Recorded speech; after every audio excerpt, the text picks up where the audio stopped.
इसी वक्त आपको अहम खबर दें कि मौलाना फजल रहमान इस वक्त पार्लियामेंट के लिए रवाना हो गए हैं। वो वहां पर पार्लिमानी कमेटी का जो खुसूसी इजलास है उसमें शिरकत करेंगे। अहम खबर आपको दें कि इससे कबल पीटीआई का वफ्द उनसे मुलाकात करके रवाना हुआ है और अब फाइनली मौलाना साहब पार्लियामेंट के लिए रवाना हो गए हैं। ये मनाजिर है कि मौलाना फजल रहमान इस वक्त पार्लियामेंट के लिए रवाना हो गए हैं। अहम खबर है वो अपनी रिहाइशगाह से पार्लियामेंट के लिए रवाना हो गए हैं। फिल वक्त अपने नाज़रीन को बताएं कि मौलाना फजल रहमान पार्लियामेंट हाउस पहुंच चुके हैं। खुर्शीद शाह की ज़ेर सदारत खुसूसी कमेटी का इजलास कुछ देर में शुरू होगा। मौलाना फजल रहमान पार्लियामेंट हाउस पहुंच गए हैं। अहम खबर है कि मौलाना फजल रहमान पार्लियामेंट हाउस पहुंच गए हैं। खुसूसी कमेटी के इजलास में मौलाना फजल रहमान शिरकत करेंगे, अपना मौक़िफ़ पेश करेंगे, अपनी तजावीज़ पेश करेंगे। इससे कबल हुकूमती वफ्द भी उनसे मुलाकात करने गया, फिर अपोजिशन का वफ्द भी उनकी रिहाइशगाह पर मुलाकात करने गया और अब मौलाना फजल रहमान पार्लियामेंट हाउस पहुंच गए। खालिद साहब अपनी बात को कंटिन्यू कीजिएगा। और इससे कबल मौलाना अब्दुल गफूर हैदरी साहब भी मीडिया से जब गुफ्तगू फरमा रहे थे तो उन्होंने कहा कि हमें अभी तक मुसवदा नहीं दिया गया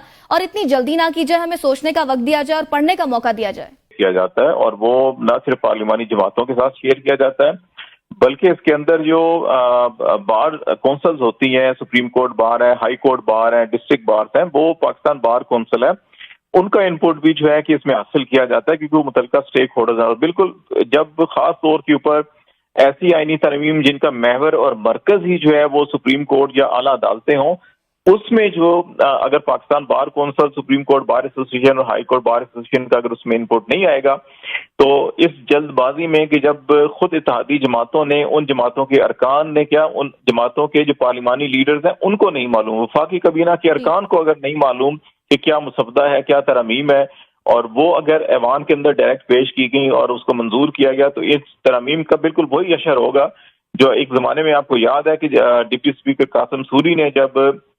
अदम एतमाद की तहरीक के ऊपर रूलिंग दी थी, उस वक्त के जो वज़ीर कानून थे फवाद चौधरी, उन्होंने एक तहरीक पेश की और कहा कि ये आर्टिकल 5 के मुनाफी है, बैरून मुल्क से एक साजिश हुई है और उनकी साइफर के ऊपर जो है कि अदम एतमाद की तहरीक पेश की गई है, तो इसलिए इसको कौमी सलामती और मुल्क से वफादारी के बरक्स करार देते हुए मुस्तरद किया जाए। तो वो रूलिंग दी गई थी, लेकिन उस रूलिंग से पहले क्योंकि उसके अंदर डिबेट नहीं करवाई गई थी, ना अपोजिशन से ना हुकूमत की जानिब से डिबेट की गई और सुप्रीम कोर्ट में यही बुनियादी सवाल पूछा गया था कि क्या रूलिंग देने से पहले उस करारदाद के ऊपर बहस मुबाहिसा करवाया गया, तो जवाब नफी में था। तो इसमें भी देखना ये होगा कि क्या आज ही ये तरमीम पेश करके आज ही इसको पास किया जाता है या आज तरमीम पेश की जाती हैं, फिर उनका मुसवदा जो है वो स्टैंडिंग कमेटी जो मुतल्लिका होती हैं उनके पास जाता है, वहां पे तमाम मेंबर्स उसके ऊपर बहस करते हैं, अपनी अपनी तजावीज़ पेश करते हैं, फिर वापस उसको ऐवान में लाया जाता है, उसकी कमेटी की रिपोर्ट होती है, उस रिपोर्ट के ऊपर बहस की जाती है और फिर राय शुमारी होती है। ये पार्लिमानी तरीकाकार है। क्या इन सारे रूल्स को मुअत्तल किया जाएगा और बराह रास्त जो है कि ये अगर पेश किया जाएगा और उसके ऊपर रायशुमारी की जाएगी तो यकीनी तौर के ऊपर जब इसको चैलेंज अगर किया जाएगा तो फिर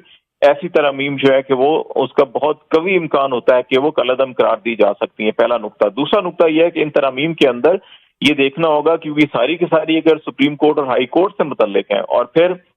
अगर ये आला अदालतों की जो आज़ादी और गैर जानिबदारी और उनकी जो खुद मुख्तारी है जिसको आईने पाकिस्तान में ना सिर्फ तहफ़्फ़ुज़ दिया गया बल्कि जो यूनाइटेड नेशन का चार्टर है उसमें भी और दुनिया की जितनी भी डेमोक्रेटिक नॉर्म्स और कन्वेंशन है इंटरनेशनल उनके अंदर भी इस चीज़ को तहफ़्फ़ुज़ दिया जाता है कि अदलिया को हमेशा इंतजामिया से अलग रखा जाता है।